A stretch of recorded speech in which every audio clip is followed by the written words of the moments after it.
반갑습니다. 이번 시간에는 다항식과 관련된 여러가지 용어에 대해서 배워보도록 하겠습니다. 오늘의 학습 목표는 다항식과 관련된 여러가지 용어의 뜻을 알 수 있다 입니다. 오늘 배울 용어들이 많이 있는데 다들 집중해서 잘 들어주시기 바랍니다. 자, 우리가 다음과 같은 식을 함께 확인해 보도록 하겠습니다. 우리가 화면에 주어진 2x제곱 더하기 3x 더하기 5라는 식을 가지고 몇 가지의 용어에 대해서 배워보려고 합니다. 주어진 식에서 2x제곱, 3x, 5처럼 수 또는 문자의 곱으로 이루어진 각각을 항이라고 합니다. 또한 플러스 5처럼 수로만 이루어진 항을 상수항이라고 합니다. 또한 x제곱 앞에 곱해져 있는 2라는 수를 x제곱의 개수라고 이야기를 해줍니다. 즉, 어떤 문자의 개수라고 한다면은 그 문자에 곱해져 있는 수를 그 문자의 개수라고 이야기를 해주면 되겠죠. 그러면 x의 개수는 과연 무엇일까요? 네, 여러분들이 생각해 준 것처럼 x라는 문자 앞에 곱해진 수를 x의 개수라고 이야기하기 때문에 우리는 주어진 식에서 x 앞에 3이 곱해져 있기 때문에 x의 개수는 3이라고 이야기를 해주면 되겠습니다. 그렇다면 방금 확인한 용어들을 한번 정리해 보도록 하겠습니다. 항이란 수 또는 문자의 곱으로 이루어진 것들을 항이라고 하였고, 상수항이란 항 중에서도 문자가 아닌 수로만 이루어진 항을 상수항이라고 이야기를 해 주었습니다. x의 개수라고 한다면 문자 x의 곱한 수라고 생각을 하시면 됩니다. 즉, a의 개수라고 하면 문자 a의 곱한 수, b의 개수라고 하면 문자 b의 곱한 수 라고 생각을 하면 되겠죠. 그렇다면 우리가 배운 개념을 가지고 화면에 보이는 문제를 한번 풀어보도록 하겠습니다. 영상을 잠시 멈추어 놓고 문제를 해결한 이후에 다시 영상을 재생해 주시기 바랍니다.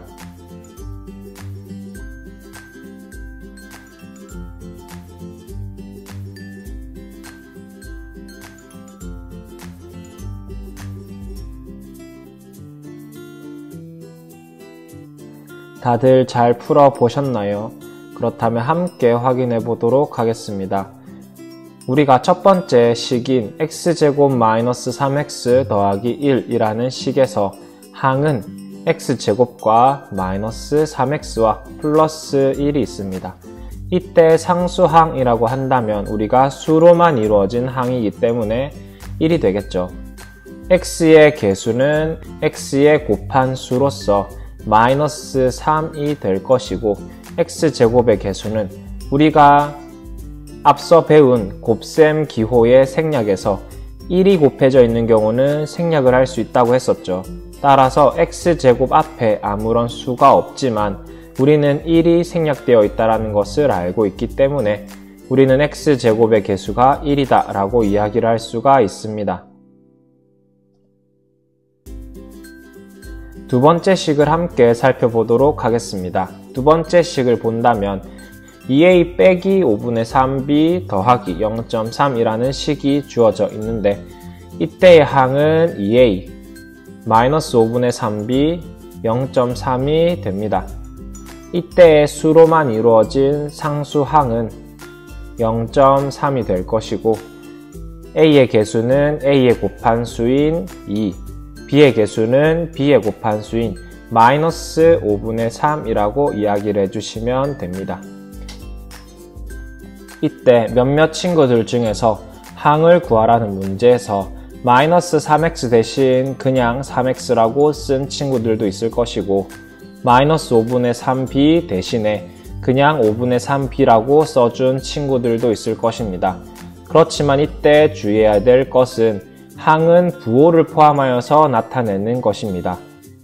따라서 우리가 양의 부호는 생략할 수 있기 때문에 플러스 x제곱 또는 x제곱, 플러스 1 또는 그냥 1이라고 써도 무관하지만 음의 부호와 같은 경우에는 부호를 생략하면 안 되기 때문에 우리는 항을 표현할 때 마이너스 3x 마이너스 5분의 3b처럼 부호를 포함하여 나타내 주셔야 합니다.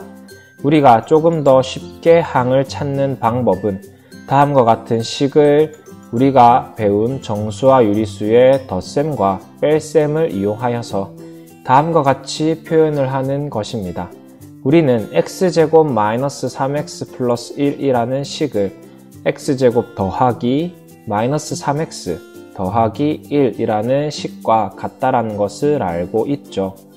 따라서 우리가 다음과 같이 식을 바꾸어 준다면 덧셈으로 연결된 각각의 문자와 수의 곱들을 항이라고 생각해주면 보다 쉽게 항을 찾을 수가 있습니다.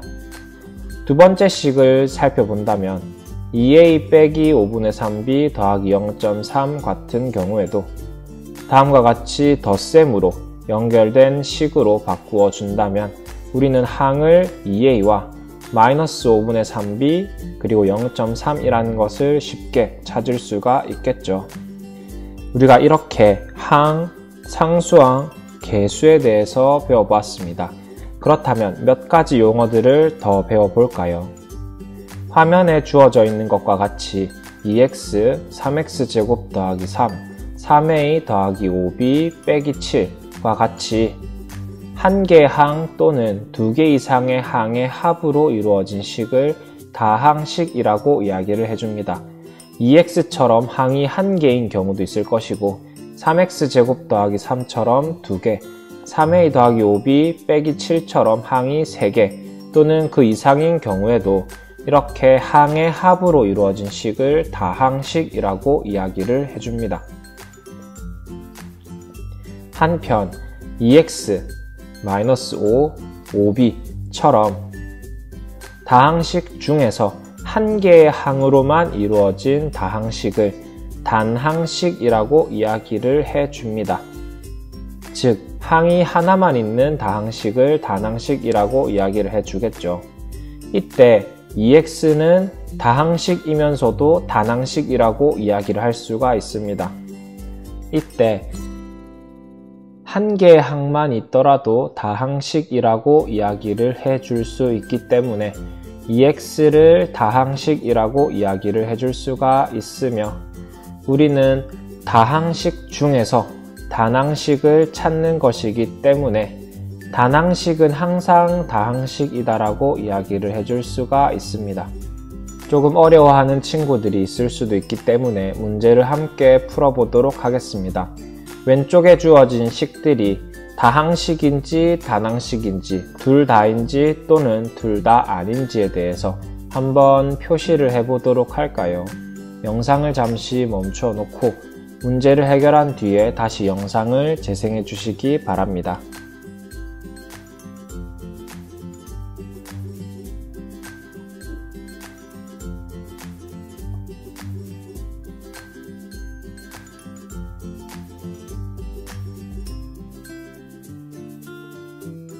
다들 풀어보셨나요? 함께 확인해 보도록 하겠습니다. 2a 더하기 5b라는 식은 항이 두 개인 식이기 때문에 우리는 다항식이라고 이야기를 해줄 수가 있습니다. 이때 단항식은 되지 않겠죠. 두 번째로 마이너스 3이라는 식은 항이 한 개 밖에 없지만 우리는 다항식은 항이 한 개 있어도 다항식이라고 이야기를 해 주었기 때문에 다항식이라고 이야기를 해줄 수 있고 또한 항이 한 개밖에 없기 때문에 단항식도 됩니다. 7x제곱 역시도 우리가 항이 하나밖에 없는 식이기 때문에 다항식이면서 단항식이라고 이야기를 해줄 수가 있습니다. 2p분의 7이라는 식은 우리가 다항식, 단항식이라고 이야기를 할 수가 있을까요? 결과적으로 이야기한다면 2p분의 7은 다항식도 아니고 단항식도 아닙니다. 이때 여러분들이 주의해야 할 점은 분모의 문자가 있는 경우는 다항식이라고 이야기해주지 않습니다. 우리가 이렇게 다항식과 다낭식에 대해서 배워보았습니다. 그렇다면 조금 더 용어를 배워보도록 할까요? 우리가 2x4제곱이라는 식은 우리가 곱셈 기호의 생략에서 배운 것처럼 2 곱하기 x 곱하기 x 곱하기 x 곱하기 x, 즉 2와 x 4개가 곱해진 식이라는 것을 알 수가 있겠죠. 이때 항의 차수라고 하여서 어떤 문자의 곱해진 개수를 항의 차수라고 하는데, 우리가 2x4제곱이라는 항의 차수를 묻는다면 우리는 x가 4번 곱해져 있기 때문에 2x4제곱의 차수는 4라고 이야기를 해주면 됩니다. 즉, 어떤 문자의 곱해진 개수에 따라서 우리가 그 항의 차수를 이야기해 줄 수가 있겠죠. 두 번째 식을 살펴본다면 2x 세제곱 더하기 5x 빼기 1이라는 식에서 우리는 식의 차수에 대해서 배워보도록 할 것입니다.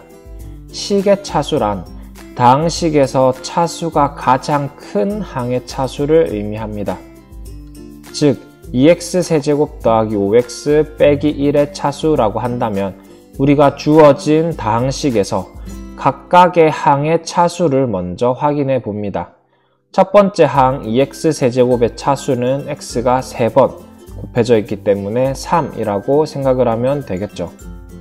두 번째 항에서 우리가 5x의 차수는 x 1번 곱해져 있기 때문에 1. 마지막으로 마이너스 1이라는 상수항에는 문자가 곱해져 있지 않기 때문에 우리는 상수항의 차수는 0이라고 이야기해 주도록 하겠습니다.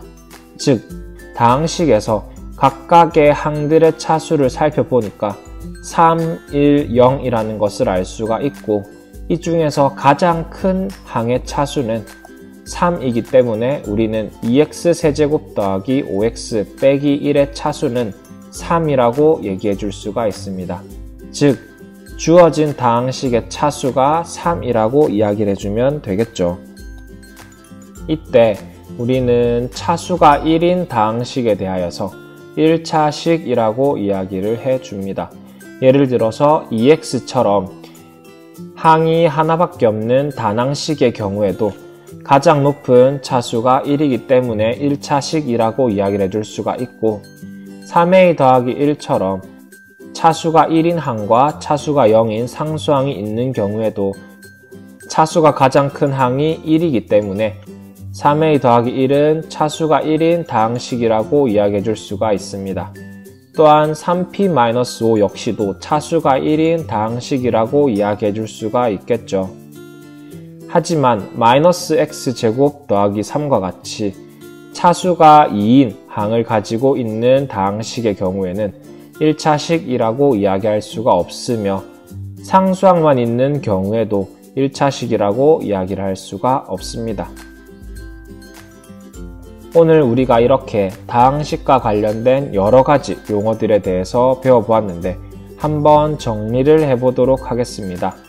먼저 항이란 수 또는 문자의 곱으로 이루어진 것으로서 이때 부호를 포함하여 나타낸다라는 점에 주의해 주시기 바랍니다. 두 번째로 상수항이란 수로만 이루어진 항을 상수항이라고 이야기하였고,